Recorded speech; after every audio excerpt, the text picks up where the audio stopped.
हालाँकि ये चैप्टर बहुत बड़ा है। This call is now being recorded.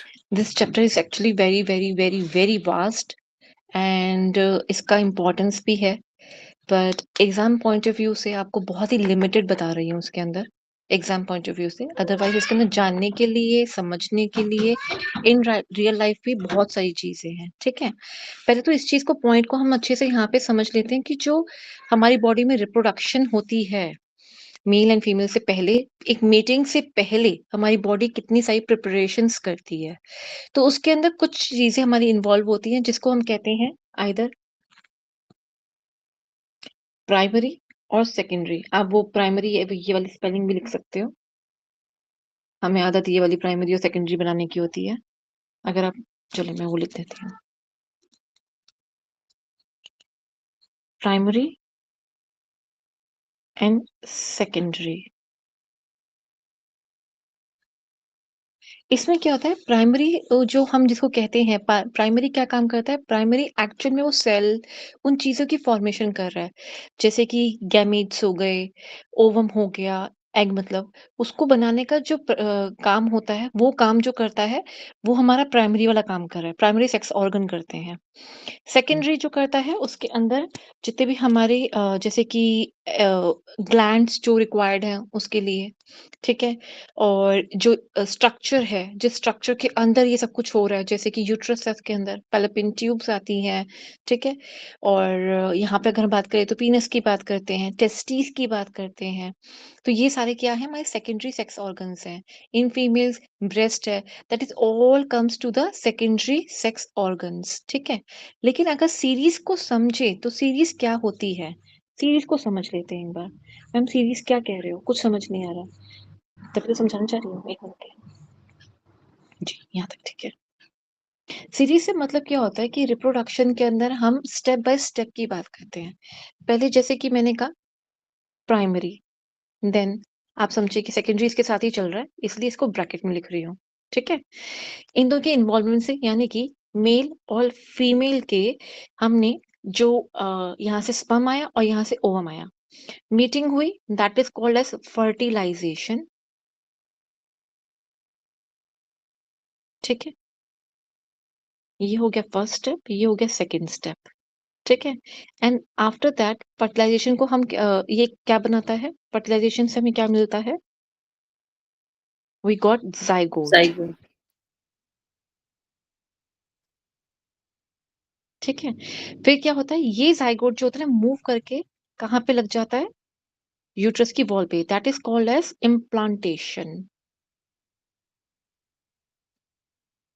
ठीक है देन इसका डेवलपमेंट होता है डेवलपमेंट किसका एम्ब्रियो का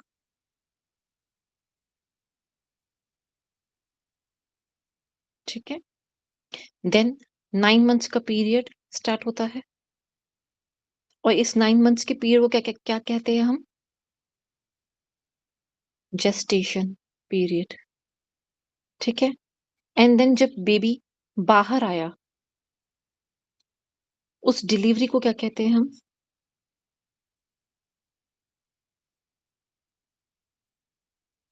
पार्च्यूरेशन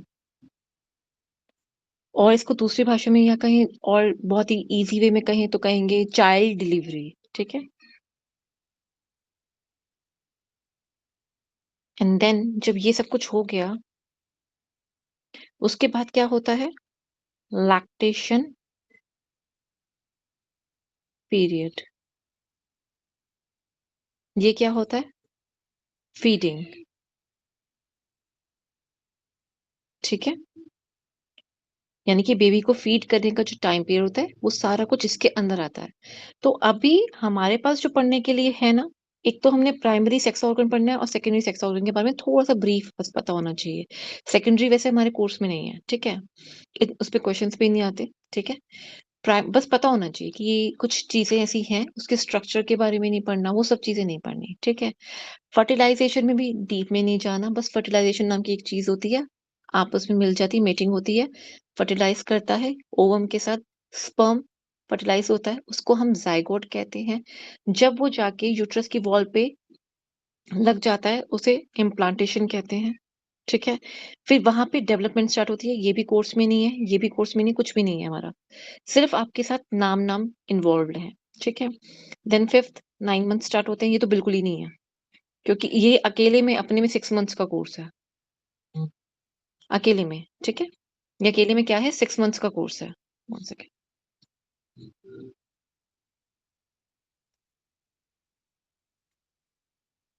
जी, ठीक है?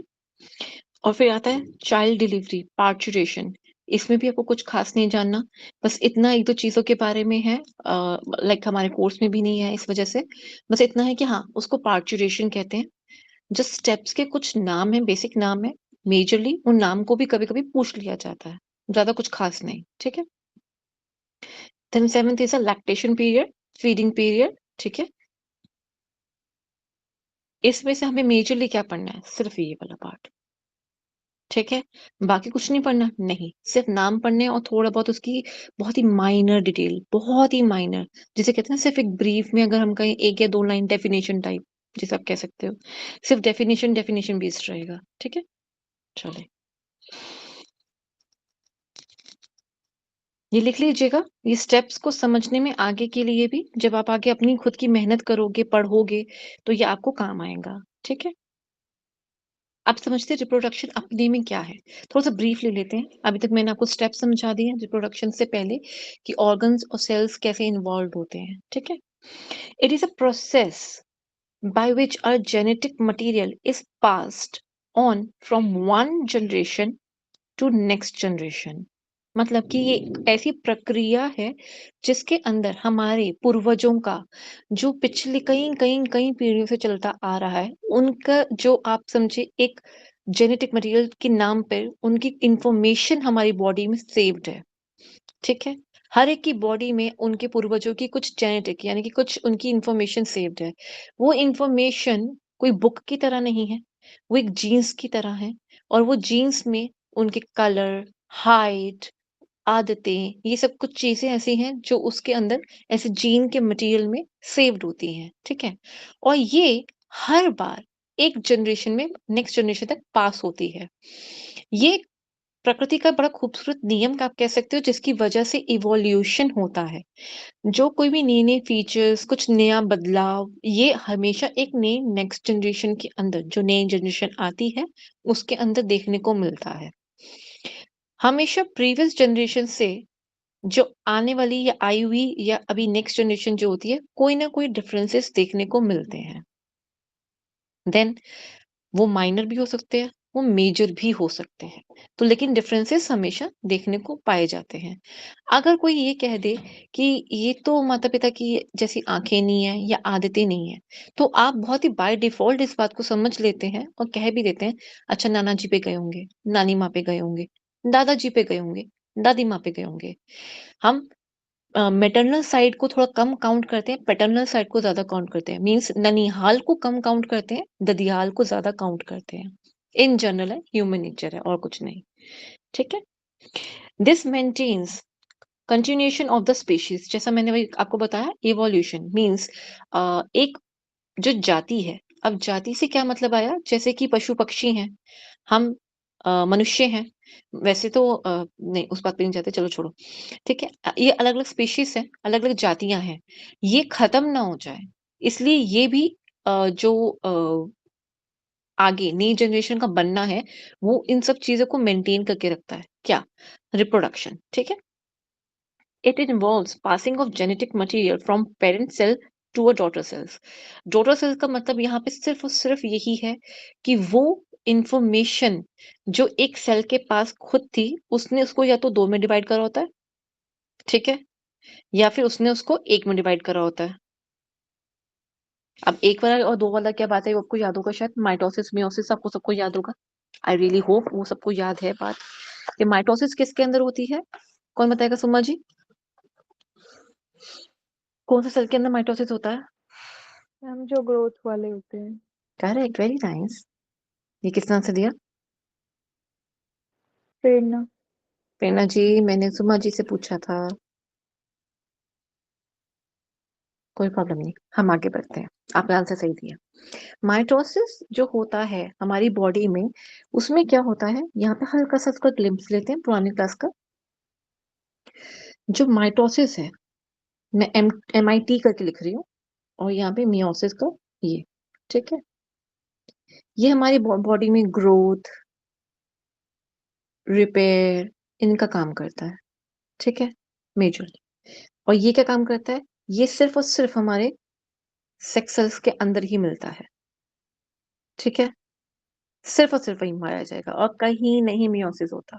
क्यों नहीं होता?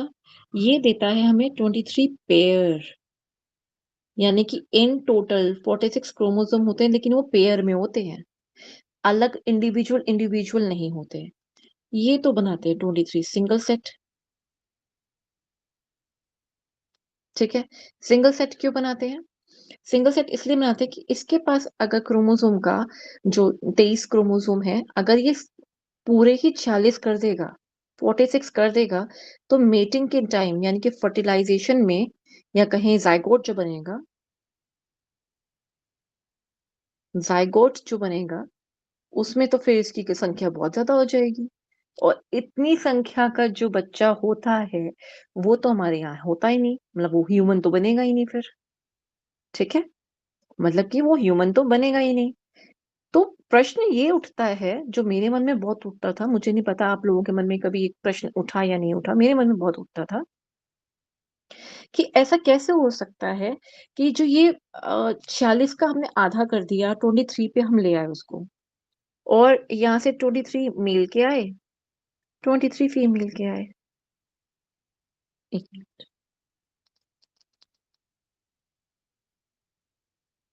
ठीक है, 23 मेल के आए, 23 फीमेल के आए, इनसे मिलके बन गया 46, ये तो बन गया ह्यूमन। पर जो रिक्वायर्ड इंफॉर्मेशन थी, जो यहाँ पेयर में थी, 46 क्रोमोसोम ने कैरी कर रखी थी, तो वो 23 में कैसे चली गई?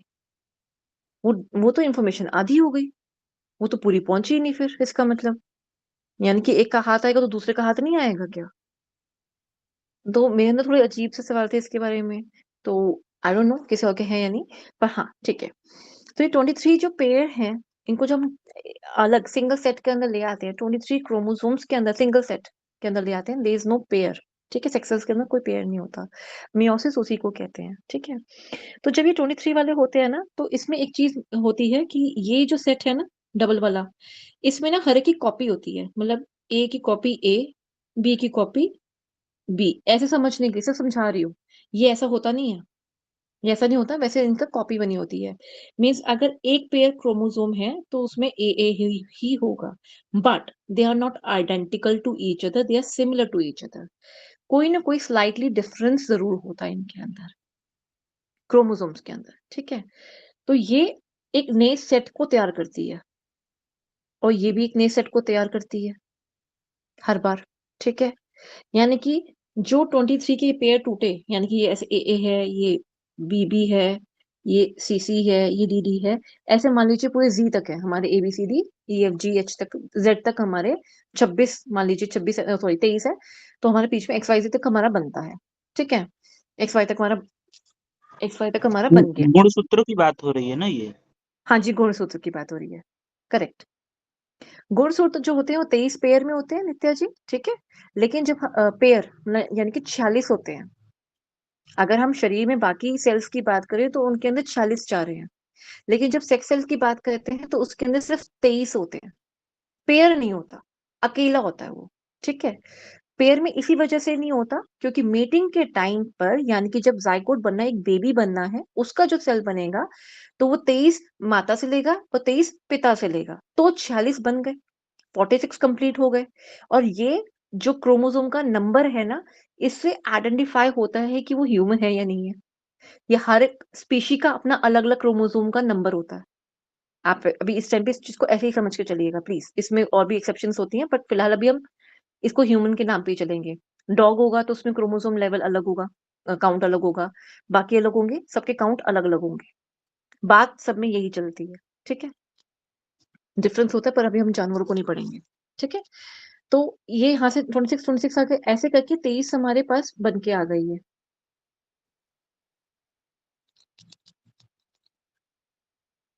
ऐसे मेरे पास 23 क्रोमोसोम्स की ना लिस्ट आ गई, गुणसूत्र की मेरे पास लिस्ट आ गई।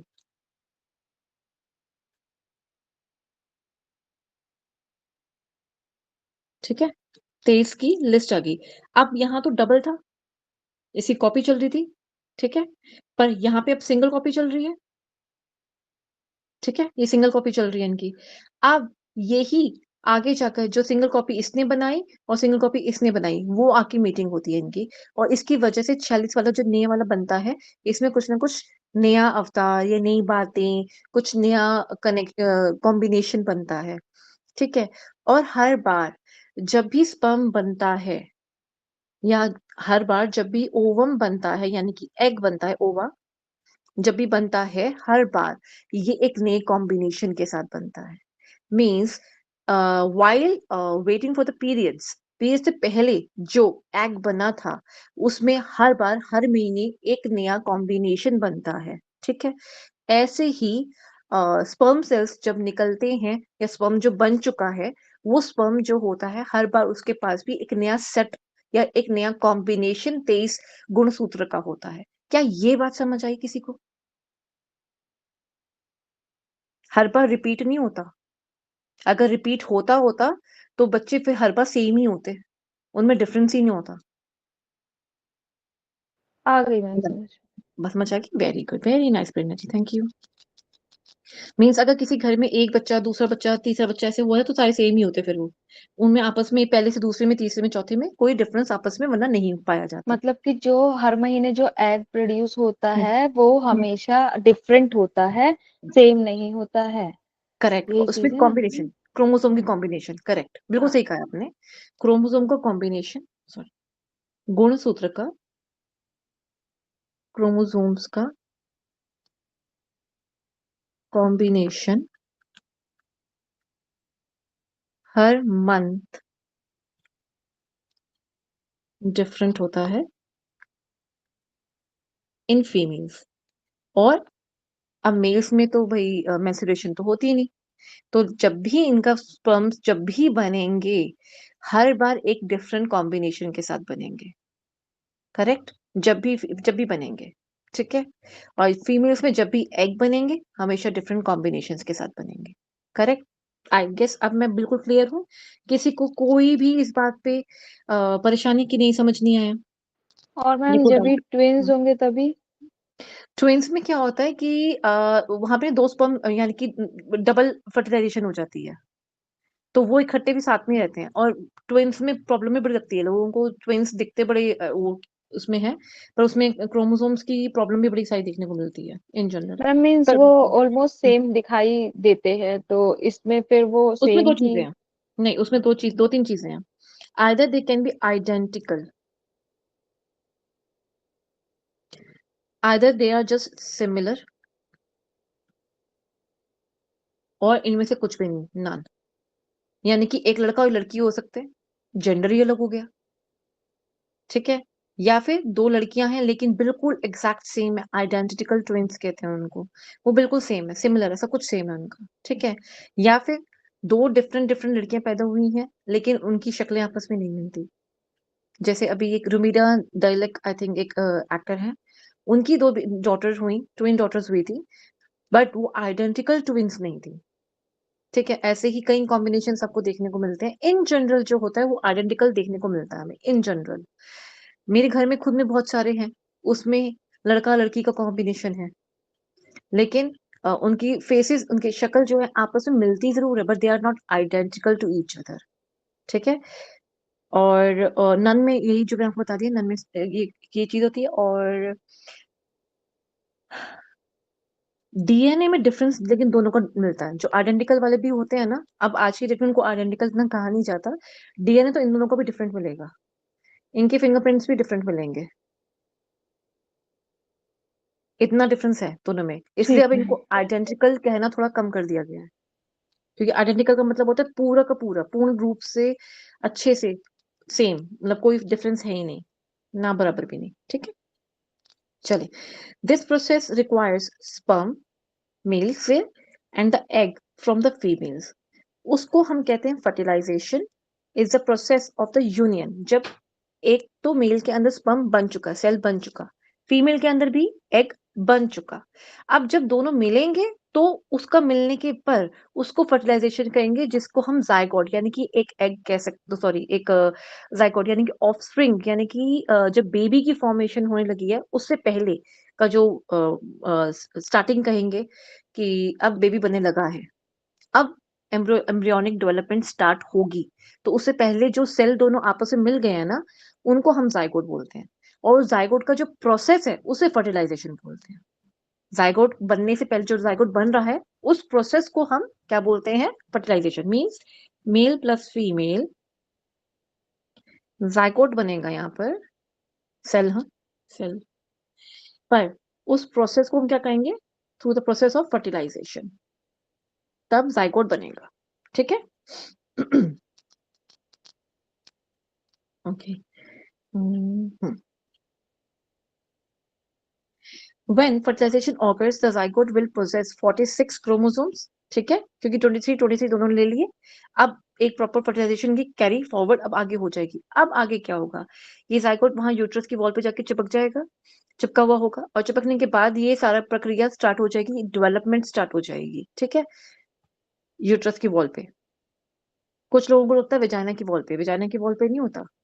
वेजाइना की वॉल तो एक जस्ट एक पैसेज है to provide the raw material और एंड एवरीथिंग, फर्टिलाइजेशन के एक प्रोसेस को आगे कैरी फॉरवर्ड करने के लिए, पर वहां कुछ नहीं होता।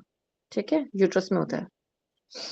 Okay, male ma'am uterus uterus जो हम्म, होता है अंदर होता है और वर्जाइना बाहर होता है ना? बाहर नहीं होता।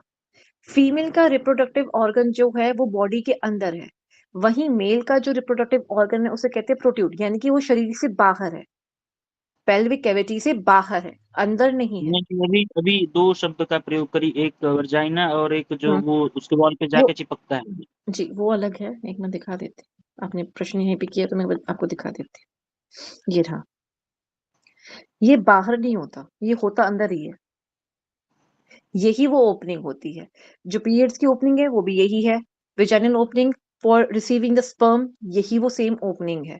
बट मेल के अंदर यूरिन की और स्पर्म की ओपनिंग एक ही होती है, इसलिए फीमेल्स के अंदर 3 ओपनिंग है और मेल के अंदर 2 ओपनिंग होती हैं। इसमें एक यूरिन की आ गई, एक वेजाइना आ गई, एंड थर्ड इज एनस। इसमें यूरिन की, यहाँ करती हूँ, यूरिन प्लस स्पर्म दोनों की सेम है और एनस अलग है। ठीक है, पढ़ेंगे हम धीरे धीरे भी आगे पढ़ेंगे, सारी चीजों को पढ़ेंगे। आप जो बाहर और अंदर की बात पे कंफ्यूज हो रहे हो वो भी हम आपको क्लियर कर देंगे। ओके,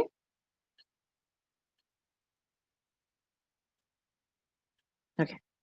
मेल रिप्रोडक्टिव सिस्टम, ठीक है, इसमें क्या होता है? जो मेल रिप्रोडक्टिव सिस्टम है consist of testis, series of ducts, ducts का मतलब ग्लैंड्स, ठीक है, एसेसरी ग्लैंड्स, स्पर्म, और कुछ डक्ट्स क्या होती है, पाइप्स होती हैं टू पास, कुछ ऐसी पाइप्स हैं, कुछ ऐसे पैसेजेस हैं, कुछ कैनाल्स ऐसी हैं जिनसे हम अपना, यानी कि जो मेल होते हैं, मेल के अंदर उनका जो स्पर्म का जो आगे बढ़ाने का काम होता है, कि एक जगह से दूसरी जगह पहुंचाने का काम होता है, वो डक्ट्स के थ्रू भी होता है। ठीक है, sperms are produced in the testis, ठीक है, स्पर्म जो प्रोड्यूस होंगे वो टेस्टिस के अंदर प्रोड्यूस होते हैं, यानी कि बनेंगे कहाँ पर? टेस्टिस के अंदर बनेंगे।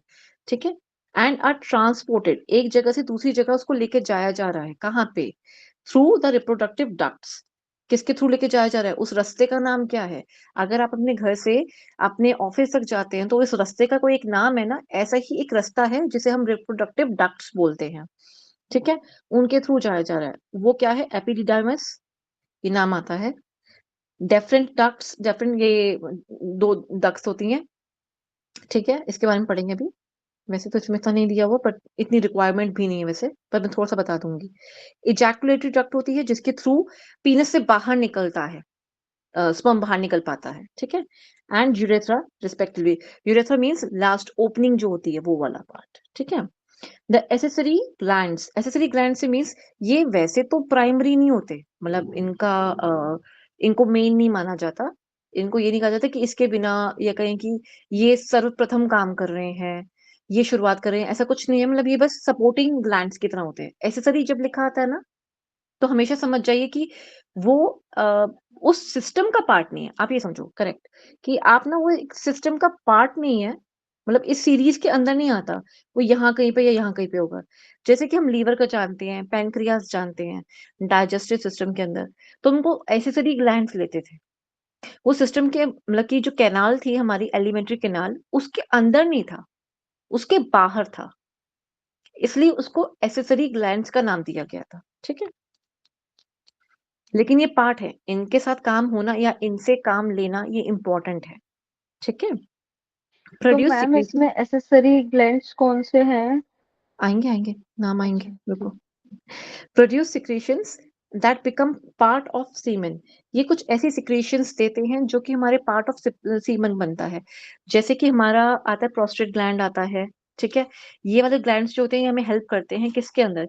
ये हमें हेल्प करते हैं कि जो एसिडिक एनवायरनमेंट होता है फीमेल के रिप्रोडक्टिव यानी कि वेजाइना के अंदर, वो उस एसिडिक एनवायरनमेंट को नॉर्मल करने में, नॉर्मलाइज़ करने में हेल्प करता है। ऐसे 2-3 चीज़ें और हैं। अभी आपने एग्जांपल पूछा तो मैं एग्जांपल बता रही हूँ, ठीक है?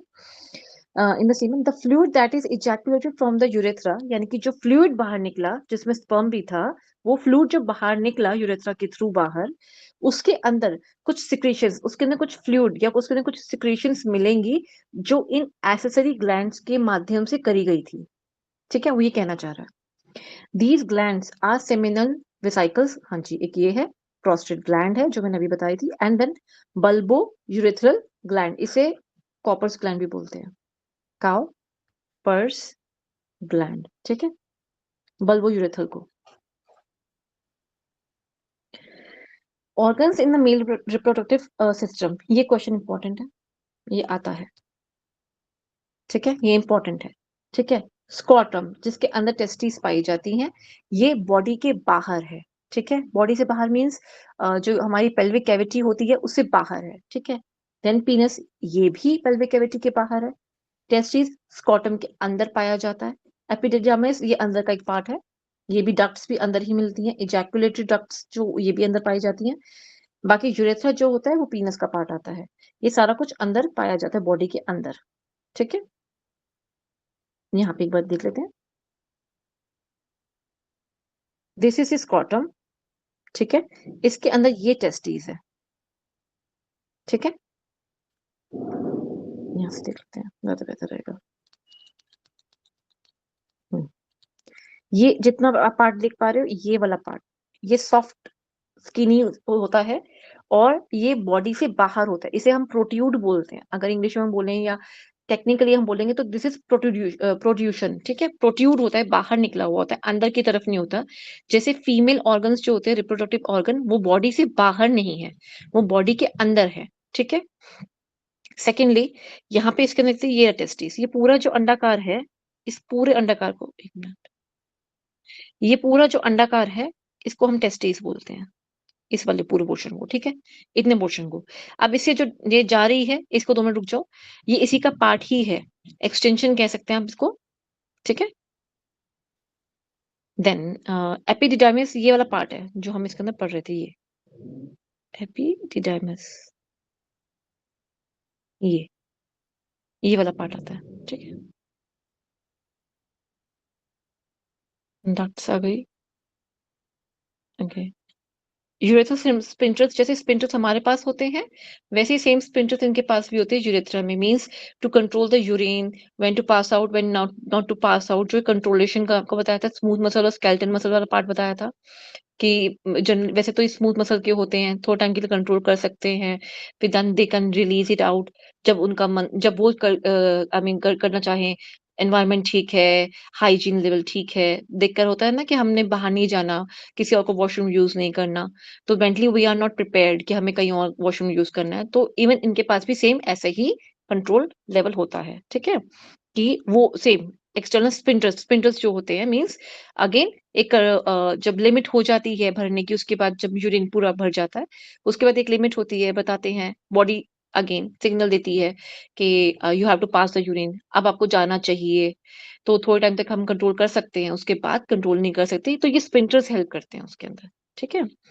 कॉर्पस स्पॉन्जिसम ये नहीं करना। यूरेथ्रा, यूरेथ्रा ये पार्ट आता है, ये वाली जो कैनाल है, ये जी कैनाल,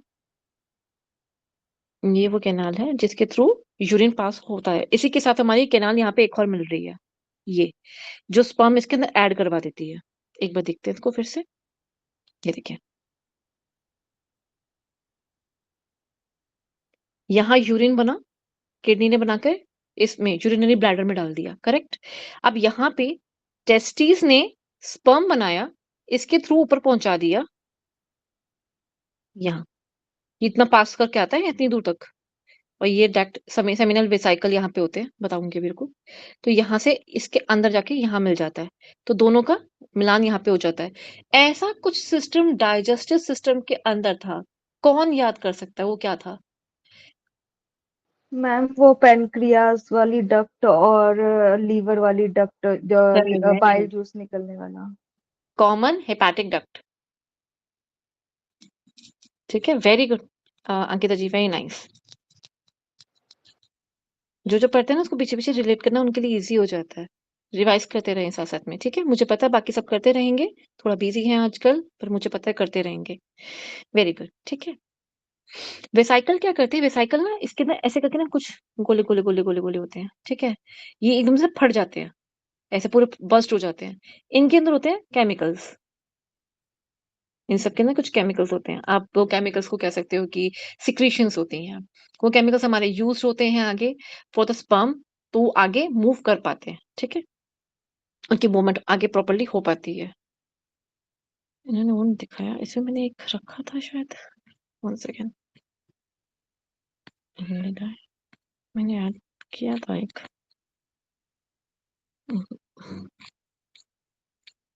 नहीं नहीं ऐड किया।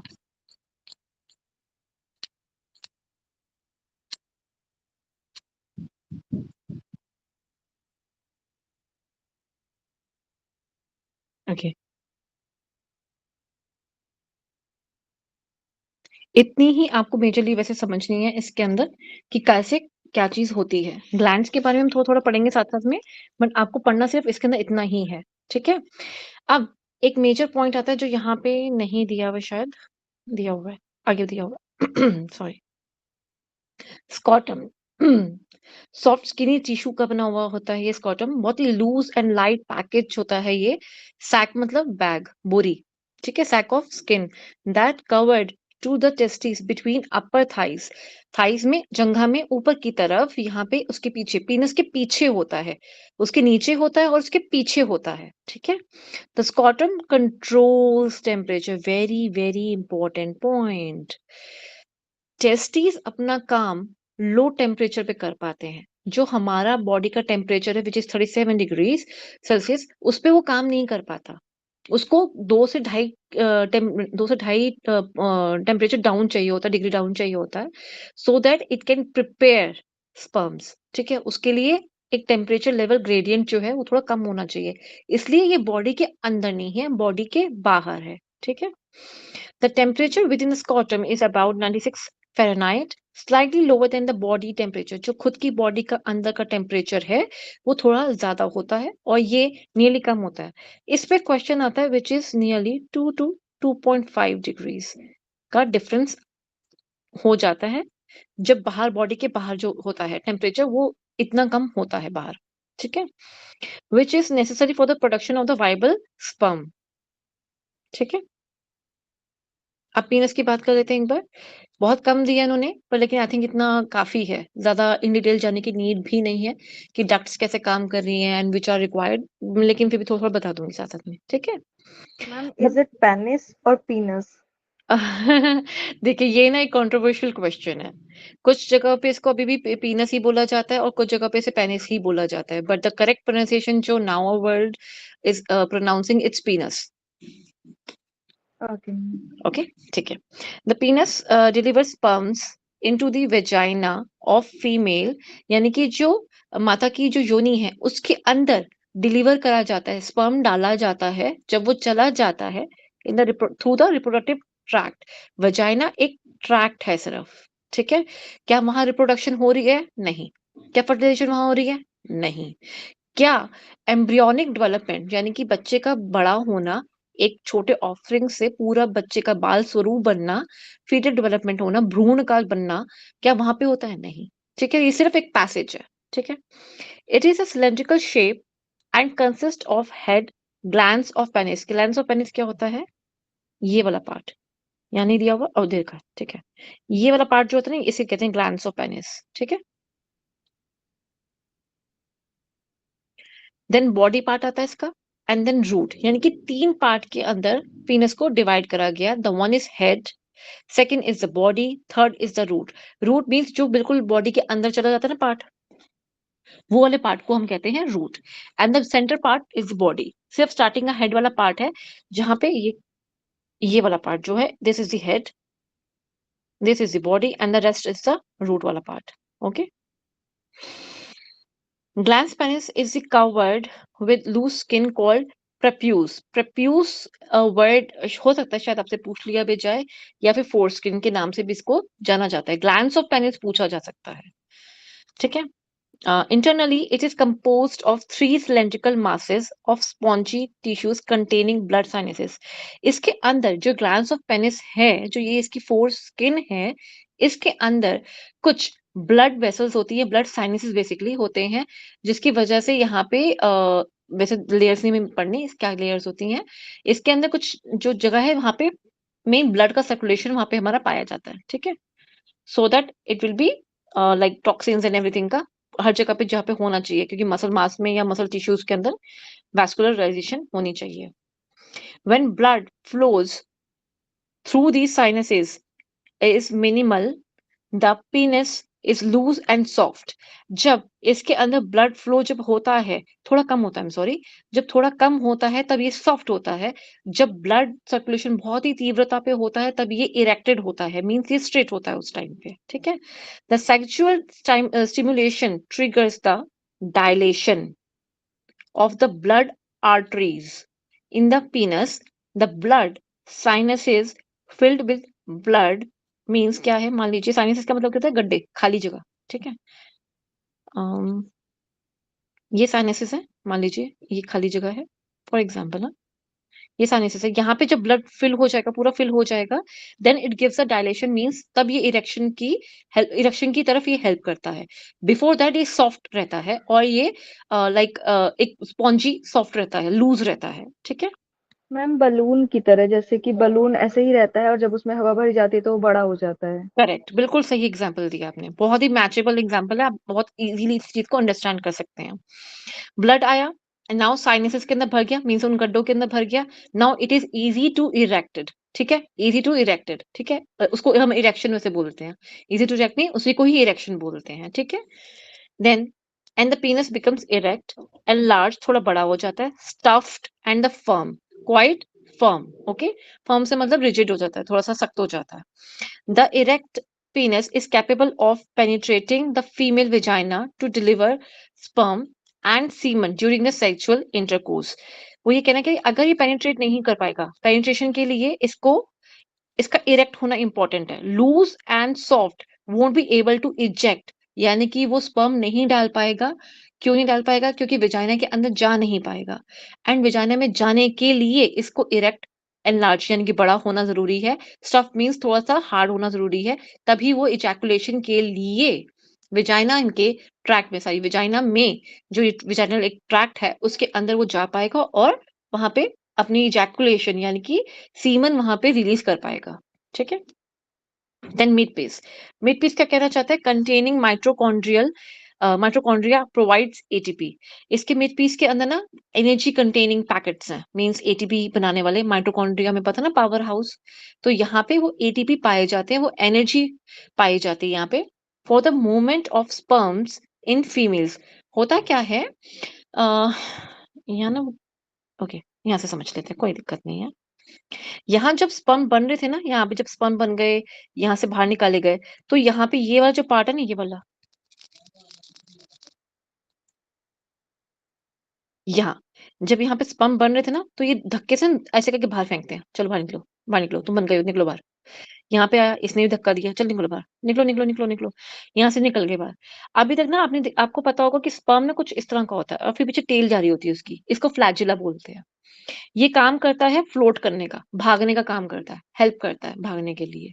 जैसे बाल होते हैं ना पानी के अंदर से लहरा रहे होते हैं, तो ये मूवमेंट करवाने के काम आता है, ठीक है? आगे की तरफ जैसे मछली, मछली की जो पूँछ होती है कह लीजिए उसके फिन्स वाली जो एरिया है, वो फिन्स जो है ऐसे बाहर उसको फ्लोट करने के लिए उसको हेल्प करते हैं ना पानी के अंदर तैरने के लिए, ऐसे ही इसको ये हेल्प करता है।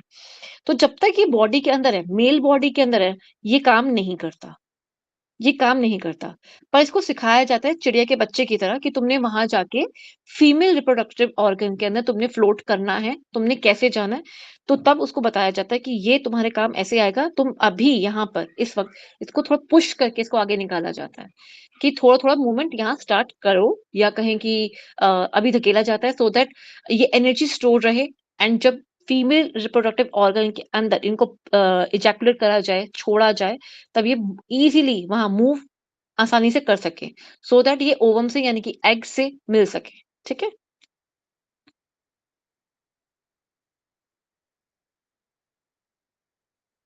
हुँ। The tail helps to propel, propel से मतलब किसको कोशिश करता है, इसको आगे भेजता है। कहते हैं पोक करना आगे, कि चलो, चलो, चलो, आगे चलो, प्रोपेल करना, उसको एक एनर्जी दे रहा है, ठीक है?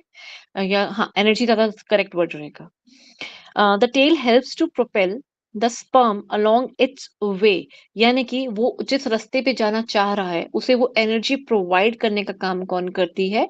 स्पर्म की टेल, ठीक है? ओके। स्पर्म काउंट कितना होता है? Average range of sperm is about 50 to 100 million per ml of semen. तो अगर पर एमएल अगर निकाला जाए तो उसमें से नियरली कितने 50 से 100 मिलियन स्पर्म मिलते हैं, ठीक है? इसी को कहते हैं स्पर्म काउंट कम हो गया, ज्यादा हो गया, तो वो चेक करा जाता है कितना आ रहा है काउंट, ठीक है? ओके। इसमें ना ज़्यादा डिटेल नहीं दी है, तो मैं ज़्यादा डिटेल में भी जाना चाह भी नहीं रही हूँ, ठीक है? और बेटर भी वैसे यही रहेगा कि हम ज़्यादा डिटेल में ना जाएँ। बस एक चीज़ थी जो मुझे इसके अंदर समझानी थी। 1 सेकंड। ये हाँ, ये मेरे को दिखाना था कि प्रोस्टेट ग्लैंड कहाँ पे है? क्योंकि इसको आप थेरेपी में पढ़ते हो कहाँ पे है? ये है वो प्रोस्टेट ग्लैंड, ठीक है? थेरेपी में आपका ये आएगा कि प्रोस्टेट ग्लैंड के लिए कौन से आसन होने चाहिए, क्या होना चाहिए, ये सारा कुछ पूछा जाता है इसके अंदर, ठीक है? बाकी इसके अंदर बहुत कुछ है पढ़ने के लिए लाइक ट्यूनिका वेजाइनालिस, आउटर, इनर, वासा एफ्रेंशिया, ट्यूबुल रेक्टाई, रेटेटेस्टिस बहुत कुछ है। वो लकीली नहीं है कोर्स पे या कहें लकीली इसका प्रोसीजर जो है बनने का, स्पर्म बनने का वो नहीं है। बस जो मैंने आपको रूट बता दिया है ये इम्पोर्टेंट है। रूट को जानना बहुत इम्पोर्टेंट है। एक क्वेश्चन और उठता है कि क्या यूरेथ्रा का और सॉरी यूरिन का और स्पर्म का क्या रूट एक ही है? ये क्वेश्चन आता है तो वो कहाँ मिलते हैं? तो ये वाला पॉइंट आता हाँ, ये वाला पॉइंट आता है, ठीक है? ये पूछा जा सकता है एग्ज़ाम के अंदर। बस ज़्यादा कुछ ख़ास इसके ऊपर इतना डिटेल में यहाँ पे नहीं पूछा जाता। मैम ठीक है? पॉइंट जी। को कुछ नाम देंगे कि ऐसे ही मतलब कि मतलब कि यूरेथ्रा एज़ सच तो नहीं कोई नाम होता, उसको बस एम्पुला वाला एरिया बोलते हैं, एम्पुला ऑफ पीनस या एम्पुला ही बोलते हैं इसको इन जनरल। मैम ये प्रोस्टेट ग्लैंड का क्या काम होता है? प्रोस्टेट ग्लैंड इसी में काम करता है, इसी में हेल्प करता है सीमन के लिए। जैसे कि सीमन में क्या होता है ओके मैं लिख देती हूँ, ज़्यादा बेहतर रहेगा। पहले कर लेते हैं सेमिनल वेसिकल का, लिख देती हूँ। सेमिनल वेसिकल, ठीक है? ये क्या काम करते हैं? ये प्रोड्यूस करते हैं सेमिनल फ्लूइड। जो इजैकुलेट करा जाता है ना, उसमें जो फ्लूइड होता है, उसमें सिर्फ अकेला एक स्पर्म तो होता नहीं है। पूरे लिक्विड के अंदर भरा हुआ होता है स्पर्म। मतलब एक लिक्विड है, उसके अंदर बहुत सारे स्पर्म डाले हुए हैं। वो लिक्विड है ना बहुत सारा। तो वो जो लिक्विड है, उस लिक्विड को बनाता है, फ्लूइड को बनाता है मतलब सेमिनल फ्लूइड जो होता है, उसके अंदर क्या-क्या होता है? फ्रक्टोज होता है। फ्रक्टोज फॉर एनर्जी, एक तो ये चीज़ होती है इसके अंदर और प्लस ये कोशिश करता है और इस एनर्जी की वजह से वो स्पर्म ऐसे फ्लोट करके आगे जा पाता है, ठीक है? वही एनर्जी ये प्रोवाइड करता है। मोबिलिटी भी प्लस आप लिख सकते हो 1 एंड 2 मोबिलिटी। मोबिलिटी प्रोवाइड करता है। ठीक है, किसके किसको, स्पर्म को। ठीक है, यहीं पे लिख देती हूँ, स्पेस थोड़ा कम है प्लीज, इसलिए साथ साथ में आप भी लिखते जाइएगा। ठीक है, मैम एक बारी वो भी ये दिखा करवा दीजिए, फिर उसके बाद दिखा दीजिएगा एक बारी मेल रिप्रोडक्टिव ऑर्गन्स ठीक है, मैं एक लिखना बार था, दिखा दूंगी ये वाला फिर से। स्क्रीनशॉट। जी जी जी जी, ठीक है, एक मिनट, अब बेटर रहेगा। ठीक है, सेकंड आता है प्रोस्ट्रेट ग्लैंड।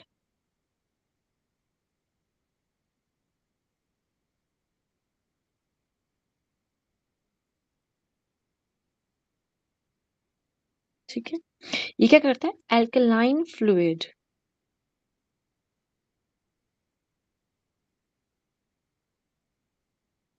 ये एल्कलाइन फ्लूइड जो होता है ये टू सीमेन उसमें ऐड करता है, ये इनटू द सीमेन, उसमें ऐड करता है, सीमन के अंदर ये ऐड करता है फ्लूइड। मींस जो सेमिनल वेसिकल ने फ्लूइड बनाया ना, प्रोस्टेट ग्लैंड क्या करता है, उसके अंदर अपना एक और फ्लूइड ऐड कर देता है। अब उस फ्लूइड की खासियत क्या होती है, वो एक अल्कलाइन फ्लूइड है।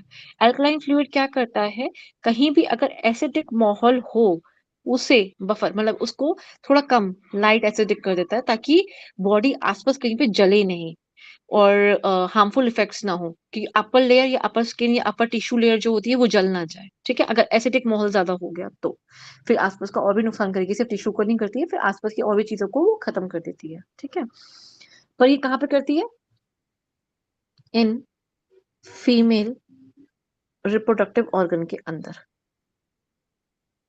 वहां अगर एसिडिक माहौल या एसिडिक एनवायरनमेंट होता है, वहां पे ये एल्कलाइन फ्लूइड यानी कि सीमेन के अंदर का जो एक एल्कलाइन पार्ट है, वहां हमें हेल्प करता है प्रोस्टेट ग्लैंड। ठीक है, उसमें से जो फ्लूइड निकलता है उसके लिए। ठीक है, एसिडिक एनवायरनमेंट कहाँ पे है, फीमेल रिप्रोडक्टिव ऑर्गन के अंदर।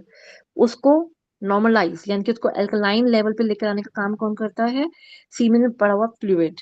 सीमेन में पड़े हुए फ्लूइड के अंदर ये प्रॉपर्टी कहाँ से आई कि वो एल्कलाइन हो जाए और आगे एसिडिक एनवायरनमेंट को थोड़ा सा न्यूट्रलाइज कर पाए। ये हमें प्रॉपर्टी मिलती है प्रोस्टेट ग्लैंड की वजह से, क्योंकि वो फ्लूइड इसने ऐड किया था। लास्ट आता है आपको बल्बो यूरेथ्रल ग्लैंड, पर मैं इसको दूसरा वाला नाम लिख रही हूँ, sorry sorry, Cowper's gland, gland, तो इसको बल्बो यूरेथ्रल ग्लैंड भी कहते हैं। ठीक है, अब ये क्या करता है, ये सिक्रीट करता है क्लियर फ्लूइड, ये भी फ्लूइड ही रिलीज करता है ना, तीनों रिलीज करते हैं, और ये लुब्रिकेशन के काम आता है। ठीक है, लुब्रिकेशन प्लस न्यूट्रलाइज करना,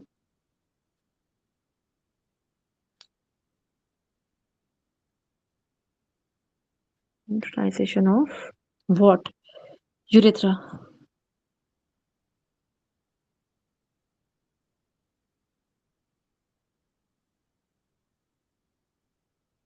किससे, फ्रॉम एसिडिक रेसिड्यू, इसको एसिडिक रेसिड्यू बोला जाता है। ठीक है, वो कहना क्या चाह रहा है, ये कहना चाह रहा है कि बल्बो यूरेथ्रल ग्लैंड जो होता है, वो जो था प्रोस्टेट ग्लैंड, उसने वेजाइना में अगर एसिडिक होगा एनवायरनमेंट, तो उसको नॉर्मलाइज या उसको न्यूट्रलाइज करने के लिए, उसको अल्कलाइन लेवल पे लाने के लिए हेल्प करेगा। अल्कलाइन फ्लूइड था तो उसको थोड़ा न्यूट्रलाइज करने का काम करेगा। कॉर्पस ग्लैंड खुद के लिए काम आता है, मेल रिप्रोडक्टिव के खुद के काम आता है। जब वो यूरिन पास करते हैं यूरेथ्रा से, तो यूरिन जो होता है थोड़ा स्लाइटली एसिडिक होता है। अब लेकिन सीमन तो एसिडिक माहौल में नहीं रहेगा ना, उसको थोड़ा सा कम एसिडिक चाहिए, उसको एल्कलाइन माहौल चाहिए। उसके लिए वो क्या करेगा, उसके लिए फटाफट से एक कॉपर्स ग्लैंड, बल्बो यूरेथ्री ग्लैंड, वहां से ल्यूब्रिकेटिंग एक फ्लूइड निकालेगा, जो उसको उस एसिडिक रेसिड्यू को जो थोड़ा बहुत लगा रह जाता है, उस एसिडिक रेसिड्यू को वहां पे न्यूट्रलाइज करेगा। ठीक है, एक तो ये बात हुई। दूसरा, वो ल्यूब्रिकेशन का भी काम करता है। ठीक है, क्या ये पॉइंट क्लियर है तीनों? ये ना आई थिंक इसके अंदर पिक्चर के अंदर नहीं दे रखे, नहीं दे रखा, नो। सेमिनल वेसिकल है, प्रोस्टेट है। ठीक है, वो नहीं है। वो नहीं है। ओके, ठीक है, चलो, कोई नहीं, अगर नहीं है तो।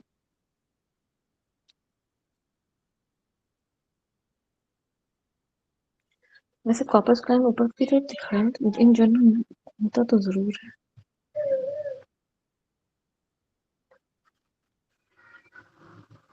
ये होना चाहिए कॉर्पस क्लाइम इस पिक्चर के अकॉर्डिंग, पर यहाँ नेमिंग नहीं दे रखी, पर होना ये चाहिए। ठीक है, ओके। नाउ पीएस हम कर चुके, मिड पीस कर चुके। फीमेल फीमेल रिप्रोडक्टिव ऑर्गन को पढ़ने जा मैम, रहे हैं। बोलिए।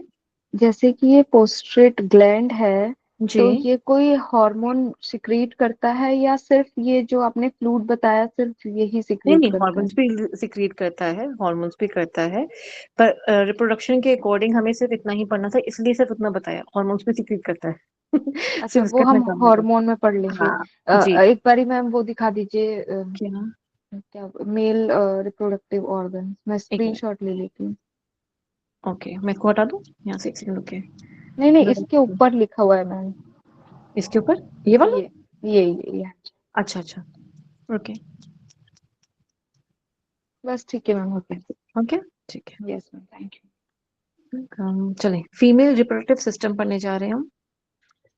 ठीक है, the female reproductive system includes external genitalia, internal genitalia that is reproductive organs. इसमें कुछ इसमें कुछ बाहर की तौर पे हैं एक्सटर्नल, और कुछ इंटरनल। ये इंटरनल एक्सटर्नल क्या है ये भी आराम से एक बार देख लेते हैं। ठीक है, क्लिटोरिस जो होता है, ये is a small cylindrical mass composed of two small erectile bodies. आपने इसमें है, नहीं इसमें देख ही नहीं रखा। ओके, क्लिटोरिस थोड़ा सा ऐसे करके एक शेप में जा रहा होता है। ठीक है, इस तरह का ऐसे शेप होती है क्लिटोरिस। ठीक है, ये माइनर और मेजर लेबोरा के ऊपर होता है। ठीक है, उसको कहते हैं वैसे, एक सेकेंड।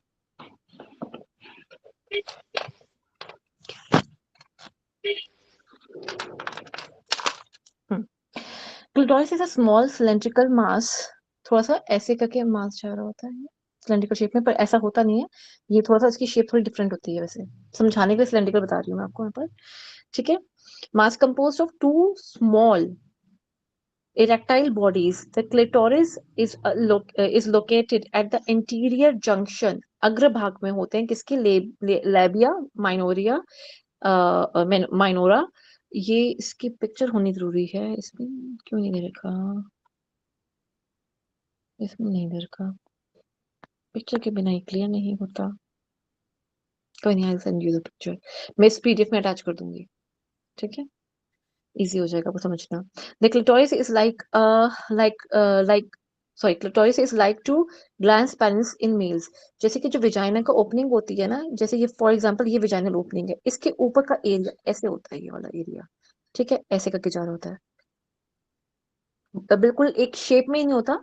थोड़ा सा अगर आप वैसे देखना चाहे तो ये इस टाइप की शेप लगेगी, लगेगी ऐसी शेप है, पर वो थोड़ा सा तो थोड़ा सा लाइक ऐसे जा रहा होता है। लेबिया माइनोरा और मेजर भी होता है इसके अंदर। The clitoris is capable of enlargement upon in sexual excitement. ये थोड़ा सा dilate कर जाता है। ठीक है, when the excitement comes in the females. Vestibule, the region between the labia minora is the vestibule. जो एरिया जो बीच में विजाइना के बीच में, उसके बीच में जो एरिया है, जो रीजन है, पूरा एरिया जो इसने कवर कर रखा है, ये वाला जो पूरा एरिया इसने कवर कर रखा है, ये वाले एरिया को वो कह रहा है वेस्टिब्यूल। वेस्टिब्यूल मैंने आपको तभी बताया था, अगर आपको उसमें भी याद होगा, कि दो इंपॉर्टेंट चीजें जो होती है उसको वेस्टिब्यूल भी बोला जाता है। जैसे कि मैंने आपको बताया था कि टीथ है, ठीक है, और ये वाला एरिया आता है, ये पूरा जॉबून मान लीजिए है, और ये लिप है। ये वाला एरिया होता है वेस्टिब्यूल होता है, जहाँ पे केला सॉरी चिंपैंजी केले रख लेता है, या कहें कि बिहारी कोई भी, सॉरी आई एम सॉरी, मुझे नहीं बोलना चाहिए था ये, पर इन जनरल देखा जाता है वही ज्यादा खाते हैं, तंबाकू जो खाते हैं, तो वो वाला area, I am sorry, in general वही खाते हैं, इसलिए मेरे को वो याद आया। Vestibule, within the vestibule are the hymens, या ठीक है, the vaginal orifice, the external urethral orifice and the openings of the ducts Bartholin glands. मतलब कि ये वेस्टिब्यूल वाला एरिया जो है बेसिकली ये यूरेथ्रा से, sorry not urethra, uterus, uterus के बाहर का जो एरिया है, जो उसका पैसेज बनता है एक तरह का, वो वाला जो एरिया उसको हम हाइमन कहते हैं। स्टार्टिंग वाला एरिया, ये जो एरिया है वेजाइना का, इसमें स्टार्टिंग वाले एरिया को हम हाइमन कहते हैं। वेजाइनल ऑरिफिस बोलते हैं एंड एक्सटर्नल यूरेथ्रल ऑरिफिस भी बोलते हैं उनकी ओपनिंग के लिए, ठीक है। And the opening of the ducts Bartholin glands, ये मैं आपको एक बार इसका क्लियर कर दूंगी, अच्छे सा डायग्राम नहीं है यहाँ पर ये दिखा के आपको मैं इसको क्लियर कर दूंगी, डोंट वरी, इसमें इतना अच्छा नहीं है डायग्राम, अदरवाइज इसको क्लियर करना इम्पोर्टेंट हो जाता है। अब कुछ ग्लैंड्स क्या होते हैं ऐसे करके ना, क्लिटोरिस है ना ये वाला, ठीक है, इसके पीछे होता है ग्लैंड, सामने नहीं है, इसके पीछे है, मतलब कि बॉडी के अंदर है ये वाला पार्ट। तो वो बिल्कुल छोटे से मटर के दाने की तरह होता है, ठीक है। पाम साइज का ये खुद होता है, और पीछे पाम साइज का, मतलब कि उसमें, मतलब पाम साइज टाइप का लगा लीजिए, मेन वो काम कर रहा होता है, उसके अंदर मटर के दाने की तरह ये मेन होता है, ठीक है। The main internal structure of the female reproductive system include vagina, uterus, ovaries, and uterine or fallopian tubes. तो वेजाइना हो गया ये वाला पैसेज, ठीक है। देन ये वाला आ गया एरिया यूट्रस। किसी का माइक ऑन, आई थिंक प्रेरणा जी आपका है। ठीक है, सॉरी मैम। नहीं कोई प्रॉब्लम नहीं, ठीक है। तो बाकी ये वाला आपका आ गया, यहाँ से ही, सॉरी, डायग्राम, डायग्राम ये थोड़ा हाथ की तरह होता है, ठीक है, सब कुछ करके जा रहा है, जाएगा, सॉरी, यहाँ पे, ठीक है, कुछ इस तरह से जा रहा होता है, ठीक है। Vagina, uterus, ovaries and the fallopian tubes, ठीक है। ये रहा, ये फैलोपियन ट्यूब्स हो गई, ये वाला एरिया, ये वाला आ गया आपका हमारा ओवरीज वाला एरिया। यहाँ यहाँ बनते हैं मेन डेवलपमेंट, जो एग की हो रही होती है ना, वो यहीं हो रही होती है, ठीक है, ओवम यहीं बनता है।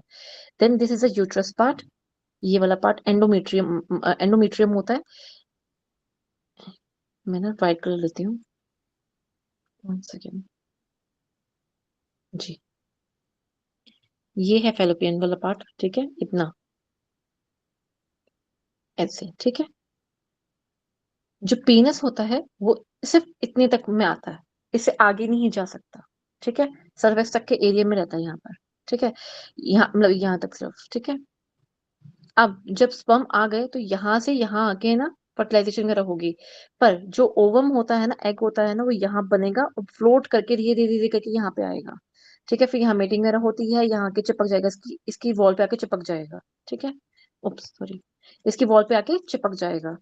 जब इसकी वॉल पे आके चिपकता है ना, यहाँ जब वेटिंग कर रहा होता है यहाँ पर आके इसकी वॉल पे आके चिपकता है, तब एम्ब्रियोनिक डेवलपमेंट ऐसे एनलार्ज होके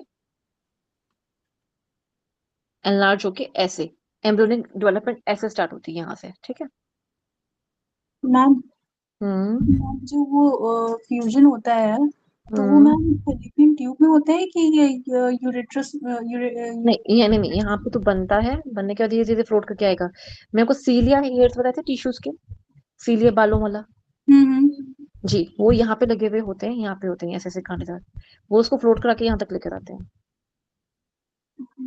ठीक है, इस जगह पे। ये वो एंडोमेट्रियम की वॉल है, ये वो वॉल है, ठीक है। यहाँ काफी देर तक सेल वेट करते हैं कि अभी स्पर्म आएगा, स्पर्म आएगा, स्पर्म नहीं आता, तो उसके बाद यही पूरी वॉल की वॉल टूट कर बाहर निकल जाती है, जिसे हम पीरियड्स बोलते हैं। वो ये वॉल पूरी टूट जाती है एंडोमेट्रियम की, ये हर महीने बनती है, इस पे आके सेल इसके पास आके बैठते हैं, वेट करते हैं। अंकिता जी, हाँ जी पूछिए। इसमें वही क्वेश्चन पूछना था कि अच्छा, जाइगोट फैलोपियन ट्यूब में बनता है कि वो हाँ, यूट्रस में? जाइगोट यहीं पे यहाँ पे आके बनता है, इस वॉल के पास मैंने आके। एक वो एक मतलब चीज सुनी थी मैंने, टॉपिक प्रेगनेंसी करके, वो फैलोपियन ट्यूब में ऐसा कुछ वो हो जाता है ना, वो जी, जाइगोट वो बन जाता है। हाँ, ये कई जगह पे होता है, कईयों के साथ ये प्रॉब्लम हो जाती है कि फैलोपियन ट्यूब में मूवमेंट ही नहीं होती एग के आगे फॉरवर्ड करने की, आगे आगे एग को लाने की तक की मूवमेंट नहीं होती। वहां पे अगर फर्टिलाइजेशन हो जाएगा तो फर्टिलाइजेशन के बाद वहीं रह जाता है, आगे मूव ही नहीं कर पाता। मतलब यहाँ फर्टिलाइजेशन हो गई, यहाँ से मूव करके यहाँ पे आके एग यहाँ पे चिपक जाए, ये कुछ नहीं कर पाता, मतलब कई कई केसेस में ऐसा होता है, और कई कई केसेस में होता है कि यहाँ पे वॉल ही ठहर नहीं पाती, तो वो फिर से बाहर निकल जाता है पूरा एरिया। ठीक है, एक बार देख लेते हैं। हाइमेन इस वाले एरिया को कहते हैं, देन सर्विक्स आता है, then uterus. Okay, vagina. The vagina is a muscular tube about 4 inches to 10 centimeter, nearly 10 centimeter, 4 inches की एक ट्यूब होती है, यानी कि ये वाला जो वेजाइना वाला एरिया था, ये वाला, इसकी नियरली 4 इंचेस तक का होता है, long that extends from the cervix to the vaginal orifice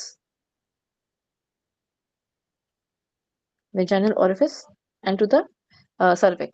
ठीक है, it is also known as a birth canal. ठीक है, the vaginal opening is usually partially covered by a thin membrane called hymen. ठीक है, वो जो area है उसको हम, एक पतली सी मेम्ब्रेन जो होती है हाइमन वाली, ये टूट जाती है in general, like if you do the splits और ज्यादा जिसमें हनुमान आसन, इन दैट केस भी ये हाइमन रप्चर हो जाती है, and during the intercourse it ruptures the first. ठीक है, हाइमन रप्चर सबसे पहले होता है। ठीक है, which is ruptured by the first sexual intercourse, जिसके मैं अभी बात कर रही थी। Secondly, कभी-कभी if the woman is working like stretching बहुत ज्यादा है, in case of lots of doing yoga and other things like horse riding, इन सब में भी hymen rupture हो जाता है। क्यों rupture हो जाता है? Because of the lots of pressure on the vagina. ठीक है, वेजाइना कंसिस्ट ऑफ 3 मेम्ब्रेन्स। इसके पास 3 ऐसी मेम्ब्रेन है, 3 लेयर्स होती है, म्यूकोसा, मस्कुलरिस एंड एडवेंटिटिशिया। ठीक है, जो इनर लेयर है, हमेशा म्यूकोसा को ना हमेशा इनर की लेयर मान के चलना, हमेशा इन नॉर्मल केसेस म्यूकोसा हमेशा अंदर की लेयर होती है। क्यों?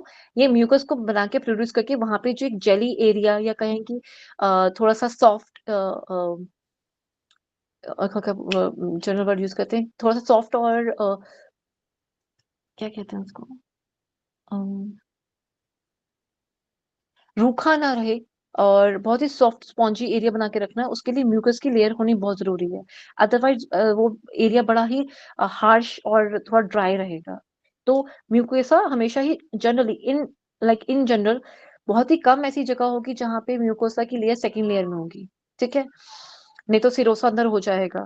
ठीक है, ये म्यूकोसा की लेयर जो होती है, ये म्यूकस सिक्रीट करके अंदर की तरफ छोड़ देती है, सो दैट कि एसिडिक एनवायरनमेंट ना बना रहे, और इन जनरल रहता है कि जो ल्यूब्रिकेशन काम है वो होता रहे, ताकि वहां पे ड्राइनेस ना रहे और हार्शनेस ना रहे।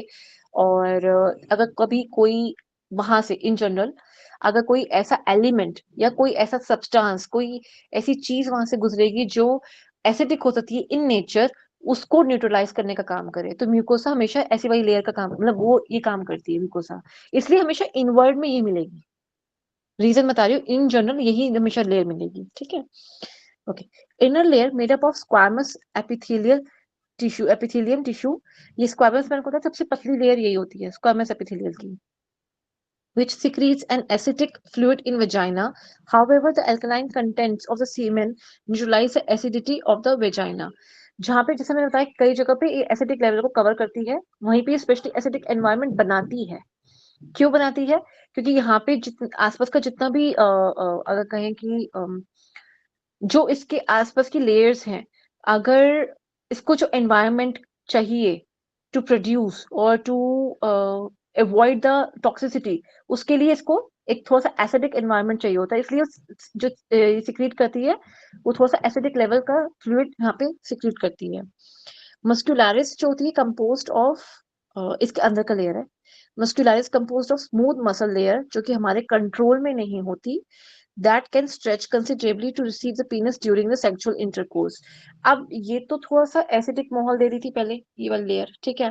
वही मस्कुलरिस जो है एक्सपेंशन शो करती है, स्मूथ मसल का होता है, एक्सपेंशन शो करती है, ये हमारे कंट्रोल में नहीं होती, but during the pleasure time ये अपने आप डायलेशन का काम करती है, which is again not in our control. ये हार्मोनल लेवल पे आके कंट्रोल होती है, हार्मोनल लेवल से ये लाइक डायलेट भी करेगी और कॉन्स्ट्रिक्ट भी करेगी। ठीक है, एडवेंटिटिशिया जो होती है सुपरफिशियल लेयर होती है of vagina, made up of areolar connective tissue. Areolar connective tissue हमेशा उस जगह पाए जाते हैं जब थोड़ा खाली खाली एरिया, स्पेस वाला एरिया, उन एरियाज के अंदर ही पाया जाता है। तो ये जगह तो बिल्कुल खाली है, like a canal, like a tube. इसलिए इस जगह के लिए एरियोलर कनेक्टिव टिश्यू होता है, so that it can receive things easily. Acidic इसलिए बनाया गया क्योंकि रिसीव कर रहा है ना बहुत जल्दी इजीली हर चीज को, और टॉक्सिसिटी को खत्म करने के लिए कुछ और चीज है नहीं। जैसे कि स्टमक के अंदर HCl था, उसके पास म्यूकस भी था, आपको दोनों चीजें याद होगी, उसके पास म्यूकस भी था, उसके पास HCl भी था। म्यूकस आएगा, म्यूकस के ऊपर HCl डला हुआ है, ऐसे ही समझते थे हम उसको। तो ये हो ताकि वो जो स्टमक की खुद की लेयर है उसको खा ना जाए, उसको जला ना दे। सेम ऐसी म्यूकोसा वाली लेयर भी ये काम करती है। एसिड तो रिलीज कर रही है सो दैट की टॉक्सिन्स मर जाए, खत्म हो जाए HCl की तरह, पर अपनी एक लेयर भी उसने बना के रखी हुई है जिससे कि वो खुद को ना जला ले। ठीक है, okay. Functions of vagina are to receive sperm from the penis during the sexual intercourse. इसका सिर्फ यही काम है। Apart from that, there is any other role? No. ठीक है? It serves as a passageway for the menstrual flow. Okay, ठीक है, आप ये भी कह सकते हैं। ठीक है, कह सकते हैं, एक्चुअल में है। It become a birth canal at the end of the pregnancy. The vaginal mucosa after puberty secretes organic acids to create an acidic pH environment that helps to inhibit the growth of pathogens. Inhibit मतलब रोकना, prevent करना, inhibit. ठीक है, तो क्या करती है, जब हम यहाँ पे इसलिए स्पेशली कहा था कि साफ सफाई जरूर होनी चाहिए जब पार्चुरेशन, यानी कि जब बच्चे जन्म लेता है तो उस टाइम पे आसपास सफाई बहुत होनी चाहिए। अगर कोई भी ऐसा जंग लगा हुआ हथियार हो, टूल्स हो गए, या हाथ गंदे थे, या आसपास का चादर गंदी थी, या कुछ भी ऐसा था, कोई भी अगर गलत मतलब ऐसे टॉक्सिन्स या पैथोजेंस वाली कोई चीज होगी, वो बहुत जल्दी ट्रैप हो जाती है वेजाइना के अंदर। After the just soon after the delivery ये सब चीजें बहुत जल्दी ले ली जाती हैं। सेकेंडली, यूटीआई इन्फेक्शन हम सबको पता है बहुत ज्यादा जल्दी होती है फीमेल्स के अंदर, बिकॉज जो एक कैनाल है, it receives the things very easily, बहुत जल्दी चीजों को पकड़ना, पैथोजेंस को पकड़ने की क्षमता इसकी बहुत ज्यादा होती है। बट अगर यहाँ पे वो एसिडिक एनवायरनमेंट में कोसा नहीं बनाएगा, अगर वो इस तरह से थोड़ा सा इस चीज को थोड़ा सा एसिडिक नहीं रखेगा, तो पैथोजेंस वहां आके चिपकेंगे और अपना कोई ना कोई रूपांतरण वहां करेंगे, जिसकी वजह से वेजाइना जो है वो हार्मफुल इफेक्ट्स उसके ऊपर कोई ना कोई शो हो सकते हैं, जिसमें इन्फेक्शन होती है generally. In general very common infection हो जाती है। सेक्सुअल डिजीज बहुत सारी कॉमन है, which we all know, gonorrhoea वगैरह, ये किसी हम सबने बहुत सुने हैं, आई थिंक थेरेपी में भी है। ठीक है, यूट्रस।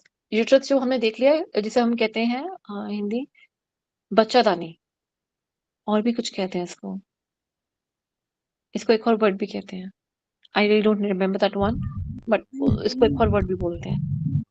ठीक है, अभी मैं ये नहीं करवाऊंगी स्टार्ट, क्योंकि थोड़ा सा बड़ा टॉपिक है, और ये थोड़ी सी मेम्ब्रेन और मेसेंजर साइकिल भी आपका रहता है।